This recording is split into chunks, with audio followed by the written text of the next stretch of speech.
Merci de nous rester fidèles sur www.gms.sn. Tout de suite, le journal.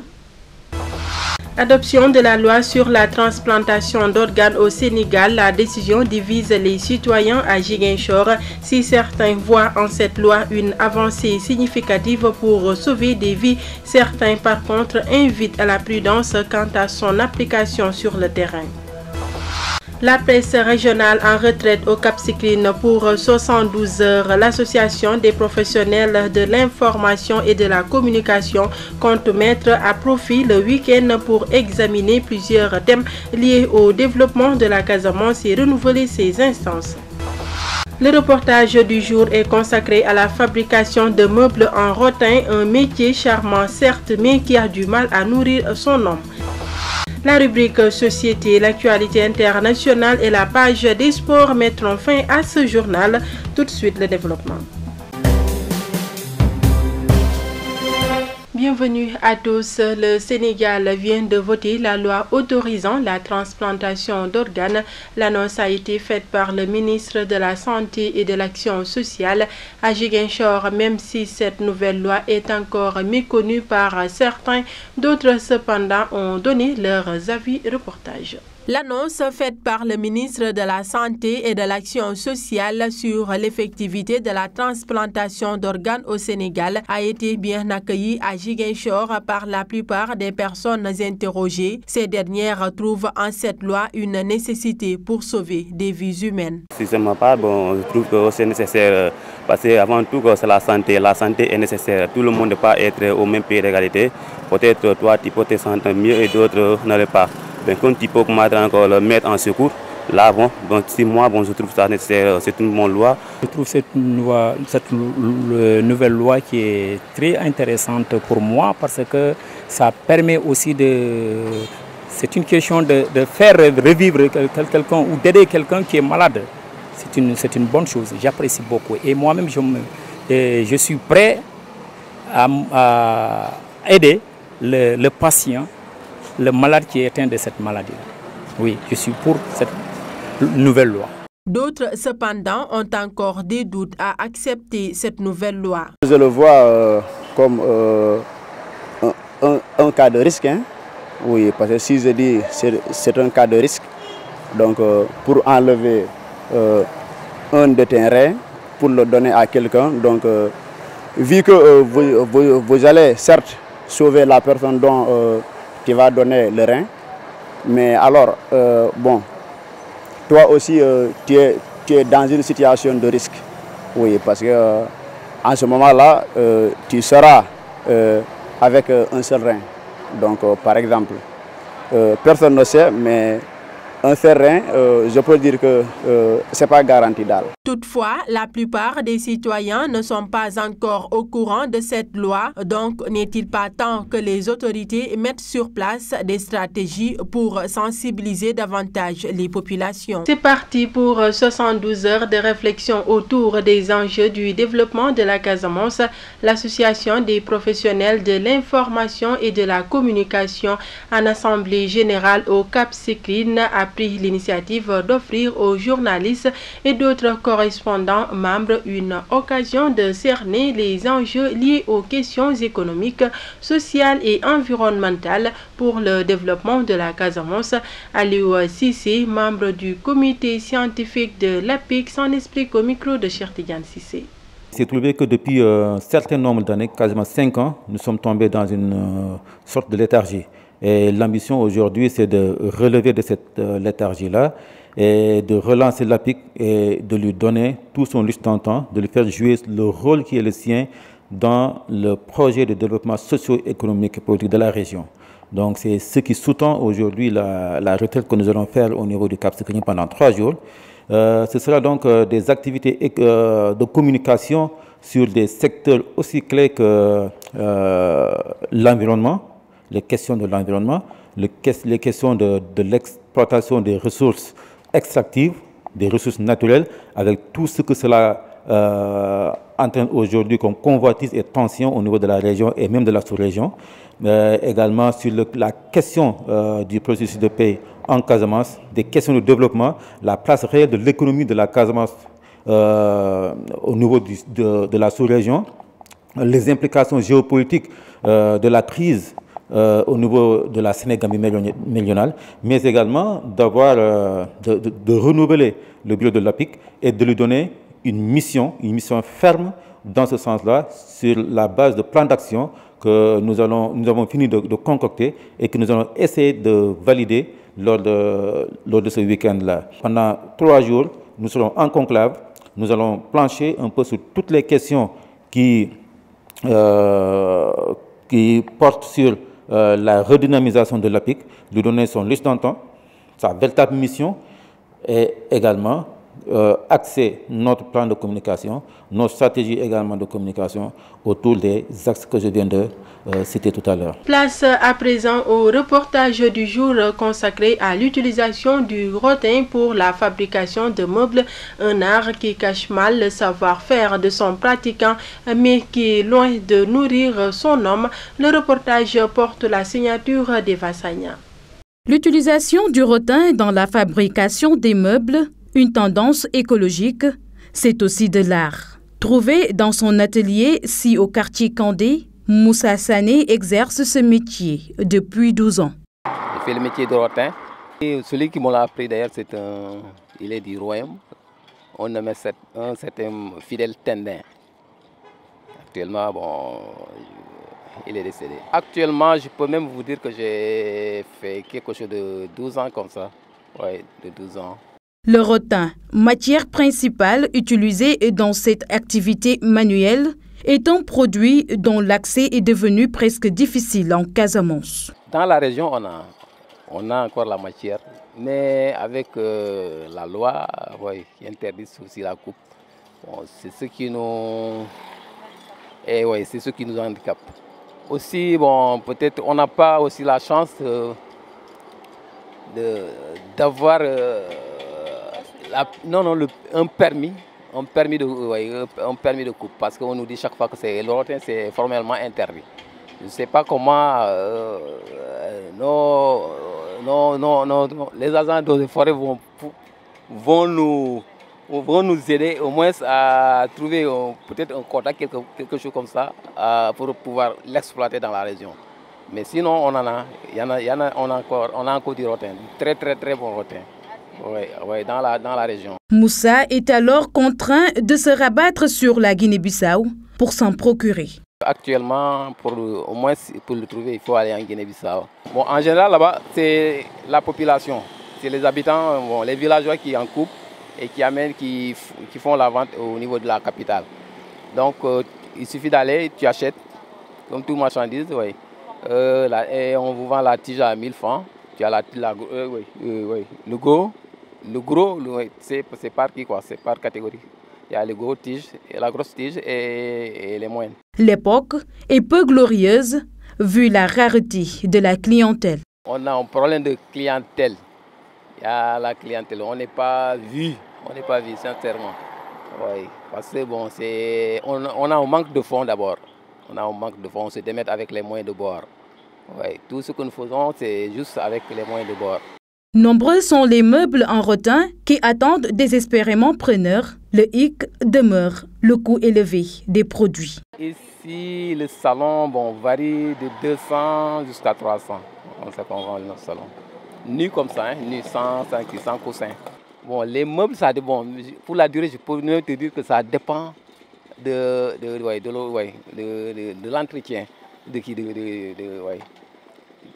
Des fois, ça peut te faire plus de 30 ans. Il faut reconnaître que ce que l'on voit exposé au bord des routes est agréable à l'œil. Se rapprocher permet de percevoir l'habileté des artisans qui, cependant, gagnent difficilement leur pain de leur art. Comme chaque vendredi, nous retrouvons Eva Sagna dans sa rubrique Société.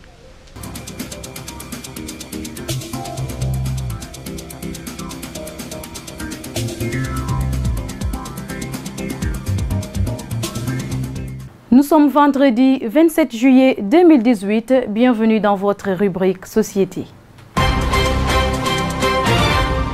Des trafiquants de drogue ont été arrêtés par la gendarmerie à Thiès. 3 tonnes de chanvre indien ont été saisies au quartier Mbour 3. Les éléments de la section de recherche de la gendarmerie de Dakar, suivant des renseignements, y ont fait une descente inopinée. Les trafiquants surpris ont été appréhendés, séance tenante et acheminés à Dakar pour leur audition. Ils sont présentement en garde à vue à la caserne Samba Djeri Diallo de Colobane. La drogue a été chargée dans un camion et acheminée à Dakar. Dans le cadre de ses tournées auprès des autorités religieuses, l'opposition a rendu visite ce mercredi à l'archevêque de Dakar, Monseigneur Benjamin Ndiaye, comme il a fait à Touba. Mamadou Diop Decroix, Ousmane Sonko, Omar Sarr et compagnie ont vilipendé le président de la République sur les nombreux manquements constatés dans ce pays, mais aussi sur comment la justice est rendue au Sénégal avec les affaires Karim Wade et Khalifa Sall. L'archevêque leur a répondu qu'il est attentif à ce qui se passe autour de lui et qu'il s'informe. Mais il a surtout insisté sur la nécessité d'installer un climat de paix au Sénégal. Notre préoccupation à nous tous, c'est la cohésion sociale et la paix.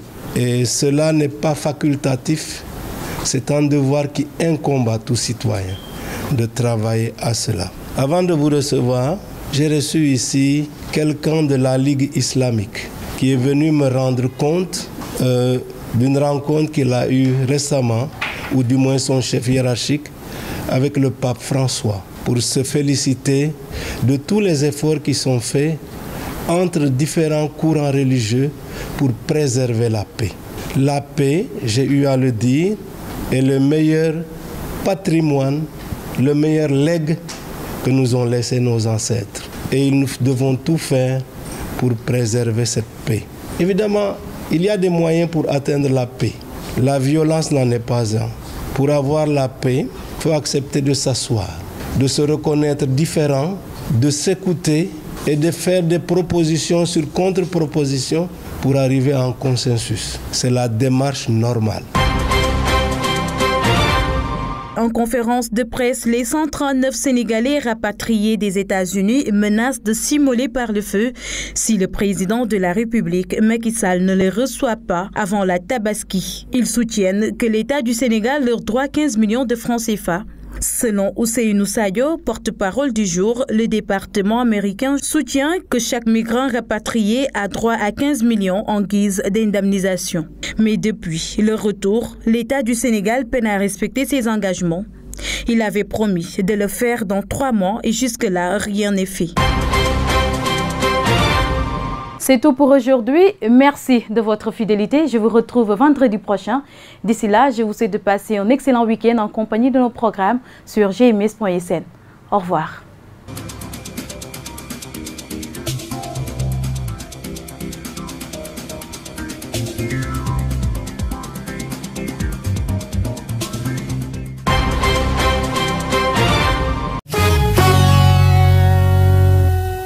L'actualité internationale de ce vendredi 27 juillet 2018 nous mène au Mali, au Soudan et au Pakistan. Le chef de file de l'opposition malienne, Soumaïla Cissé, en campagne pour l'élection présidentielle de dimanche à Mopti, a promis jeudi la paix dans cette région du pays où les violences intercommunautaires se multiplient depuis 3 ans. Les électeurs maliens sont appelés aux urnes dimanche 29 juillet pour élire leur nouveau président dans un contexte de tension sécuritaire malgré l'accord de paix signé en 2015 entre le gouvernement et les Touaregs. Les violences djihadistes ont non seulement perduré, mais elles se sont propagées du nord vers le centre du pays, se mêlant à des violences intercommunautaires. L'élection présidentielle malienne se déroulera notamment en présence d'une centaine d'observateurs de l'Union européenne.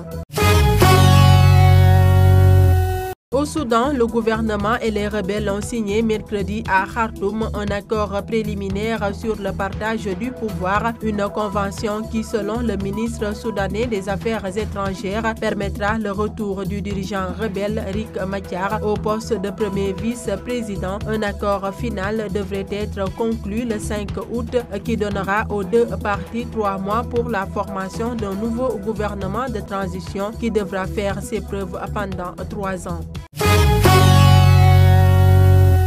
Pakistan, les résultats partiels des élections législatives font émerger un candidat, Imran Khan, après 3 premières tentatives ratées. L'ancien champion de cricket est bel et bien sur le point de remporter les élections pakistanaises. Même si le décompte des votes n'est pas complètement terminé, sa formation apparaît largement en tête, loin devant son principal adversaire. À présent, nous accueillons Mafo Kouyaté pour la page des sports. Merci et bienvenue dans cette page sport. Le tournoi d'ouverture ou tournoi des 8 grands des Nawetan baptisé tournoi d'ouverture Feu Lamine Dramé qui marque le début du championnat national populaire Nawetan de l'ODCAV de Ziguinchor démarre ce samedi 28 juillet au stade Aline Sitoé Diatta avec 12 équipes qui vont entrer en compétition. Au programme, 4 rencontres à l'affiche ce samedi 28 juillet au stade Aline Sitoé Diatta. À 18h, Karantaba jouera contre HLM Nema. À 19h30, Bendoula fera face à l'ASC Périzac. À 21h, Walidan sera opposé à Espoir de Kandjalan. Et à 22h30, Santhiaba jouera contre Kadior.